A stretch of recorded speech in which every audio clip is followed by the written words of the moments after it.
Hello and welcome into the Hail Varsity YouTube channel. I am Greg Smith, Hail Varsity recruiting extraordinaire.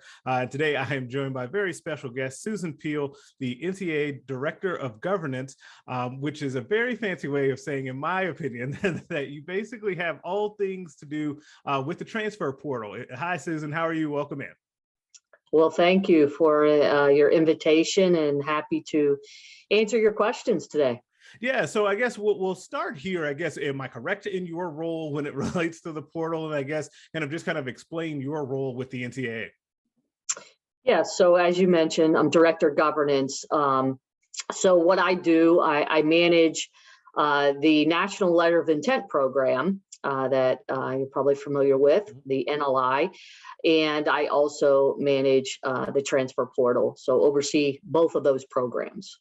Okay, so I guess with the portal, and we were kind of chatting before kind of going live, in that as someone that covers recruiting specifically, the portal has just kind of overtaken everything that I do. Like, I feel like this entire summer has been, for me, and especially specifically with Nebraska football and how many players they've added this offseason via the portal.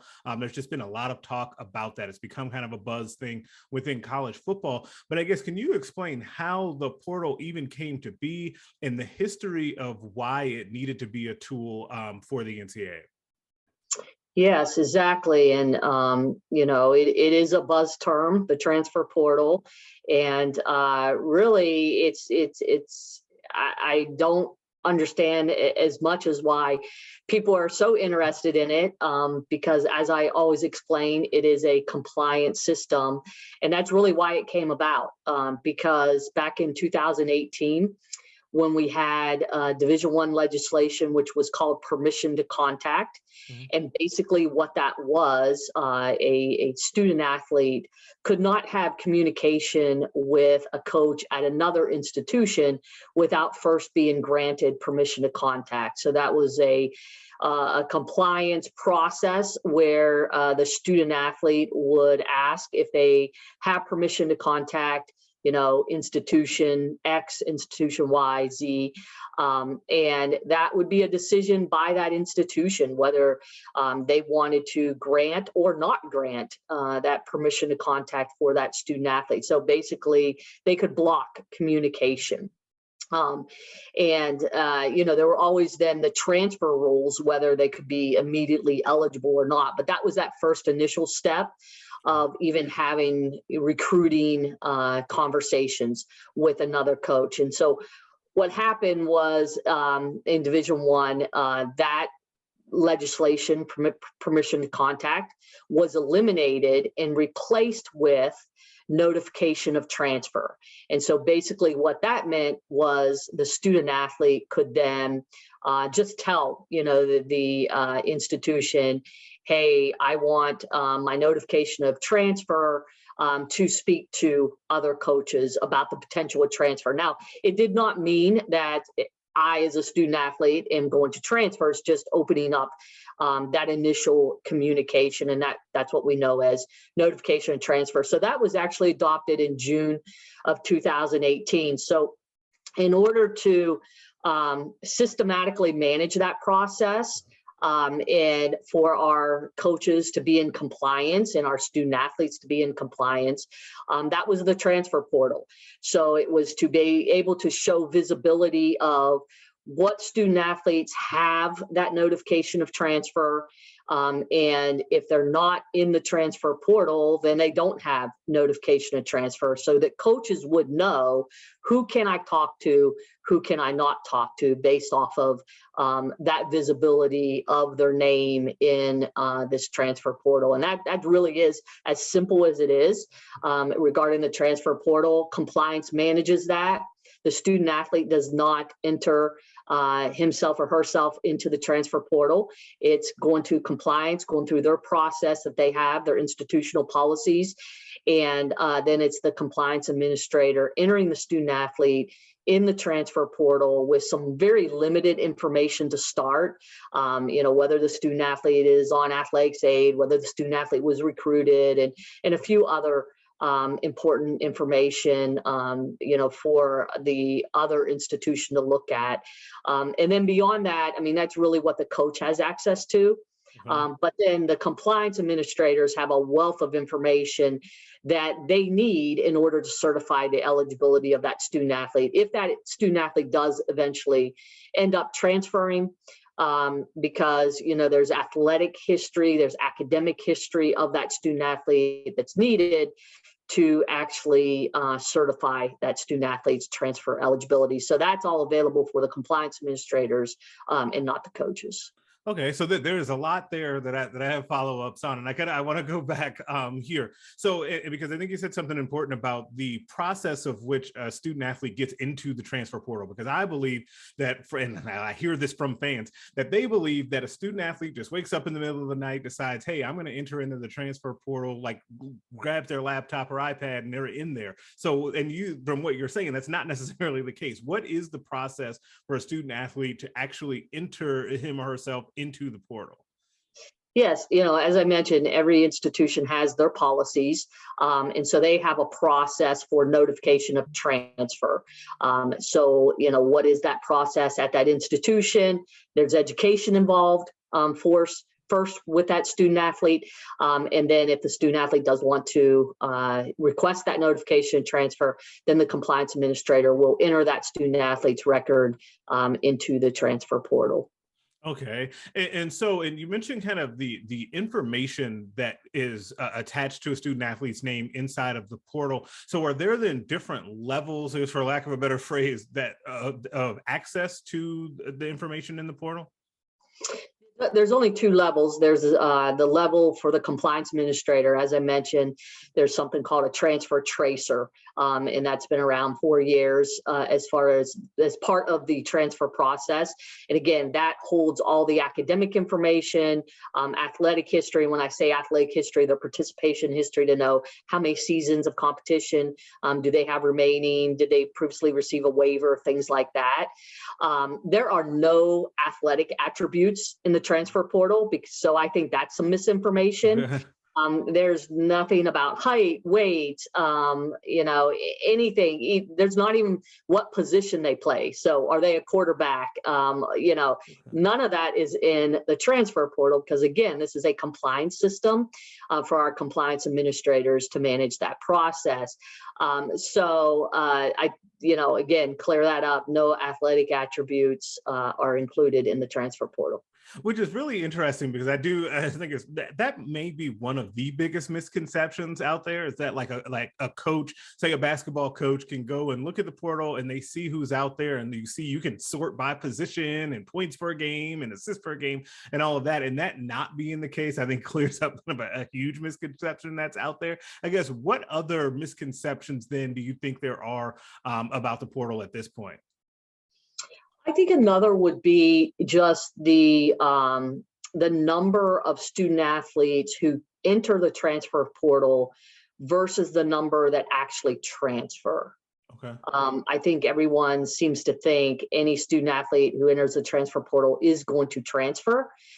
That's not the case, and really across all sports, that percentage of student athletes who actually end up transferring is a pretty low percentage, especially if you compare that to the overall student population that transfers from one institution to another. So that's the thing. So when people see these kind of what they might think are alarming numbers of student athletes in a particular sport maybe entering the transfer portal, just know those are only the student athletes who are looking to talk to other institutions about potential of transferring. Doesn't mean they're going to transfer, because they have some options. Then once entering the transfer portal, they may decide, I don't want to transfer, so I'm going to stay at my current institution.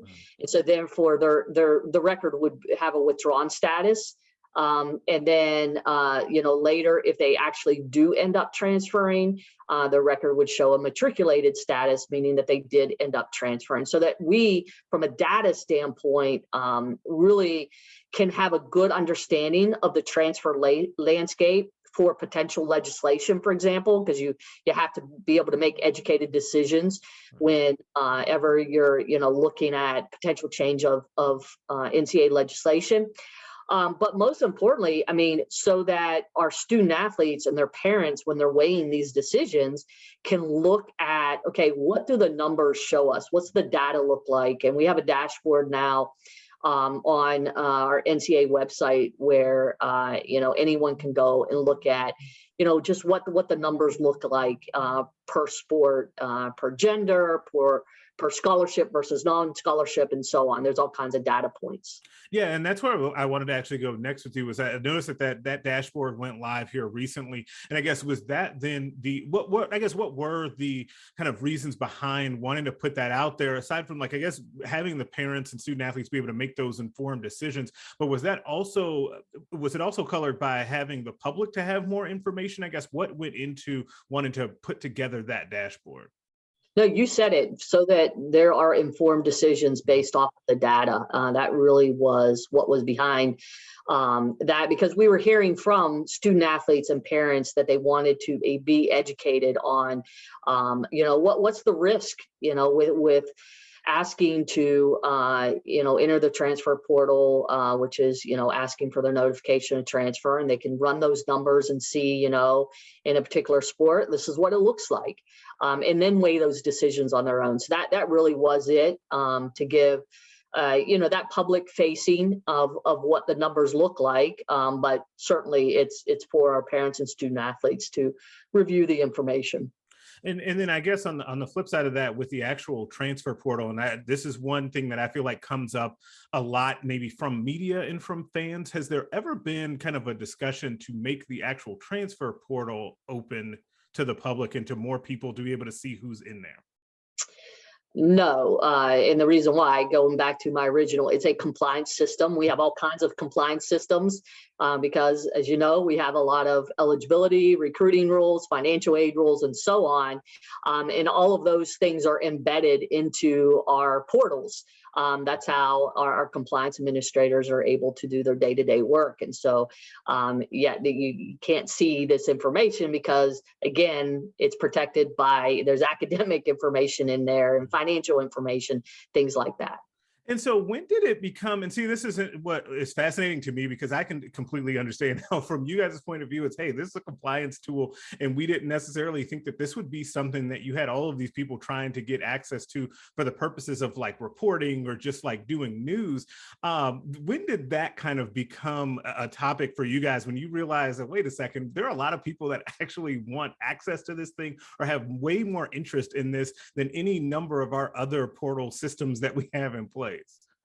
Well, I think really on day one, in October of 2018, when the portal went live, I think there was definitely media interest, public interest in the information that was contained. And I think a lot of it was because of misinformation. They didn't really know what was in the portal. And like I said, it's nothing that that the general public, one, I don't think they'd be really interested in, but two, again, it's so our compliance administrators can do their job with the information that's provided, because they're the ones that ultimately certify the student athlete's eligibility.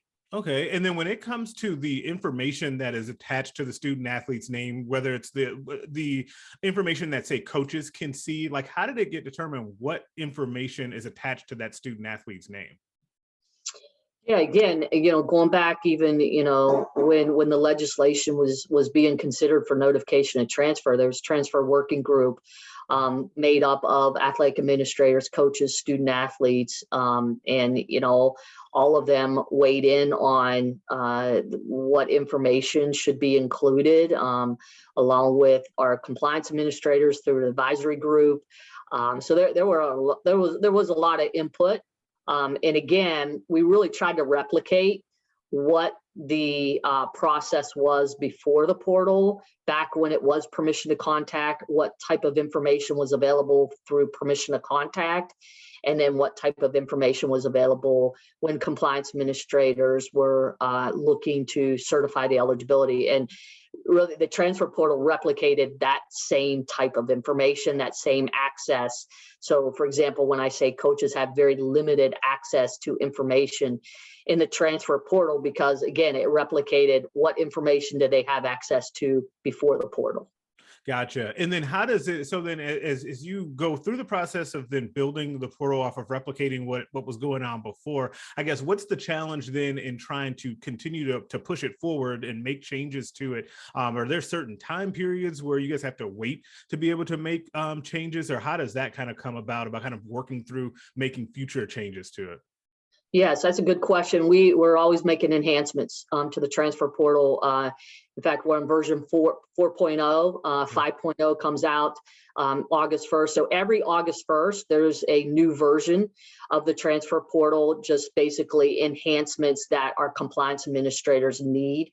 And so again, we have a transfer portal advisory group that I work with all year, around the clock, just looking at, okay, based off of compliance administrative feedback, what's needed for enhancements to the portal. Okay, gotcha. And then I guess, one of the things that's also different in there, because there's always kind of an if then this kind of a situation, graduate transfers. I guess, what are the key differences to know between an undergraduate player or a student athlete entering the portal versus a graduate player doing the same thing? Yes. So again, when entering the transfer portal, that's the compliance administrator's responsibility to mark that student as a potential graduate participant, meaning that they're going to graduate at their current institution, undergrad, and then pursue a postgraduate degree at another institution. So they mark that student athlete as such. So then if another institution's looking at that record, they would be able to see if this is a postgraduate versus undergraduate participant. Okay, that makes sense. So I guess, and this is, I've been very thankful of your time here, Susan. I know you have a lot of things to get to, so I guess I will close with this. I guess, is there anything else that we haven't covered that you would like people to know about the transfer portal in general? No, I think, in a short period of time, we covered a lot. So I would just definitely encourage people to go to ncaa.org and click on student athletes, and then it says want to transfer, and then you can actually look at that dashboard and see what the numbers look like. Now, keep in mind that data is not updated by the second like the transfer portal is. That data is going to be on an annual basis, always produced in January to look at, okay, what did the previous year look like? And also we are in a current year, even though the academic year for most institutions, it's winding down, but fall enrollment's not until late August, September. And so again, those student athletes who are in the transfer portal right now, we don't know whether they're going to transfer or not until fall semester starts, and then we'll be able to look at that data and have an update on, okay, out of that cohort, what's it look like percentage wise per sport, who actually did end up transferring. Okay, thank you, Susan. Well, I appreciate the time for helping us to understand a little bit more about the transfer portal. Like I said, we covered a lot of ground in a short amount of time. But make sure you guys are subscribing to Hail Varsity's YouTube channel here. Like the video, go check out the website, hailvarsity.com. Subscribe to the magazine. We have the football yearbook coming up soon. You definitely don't want to miss that. We'll catch you guys later.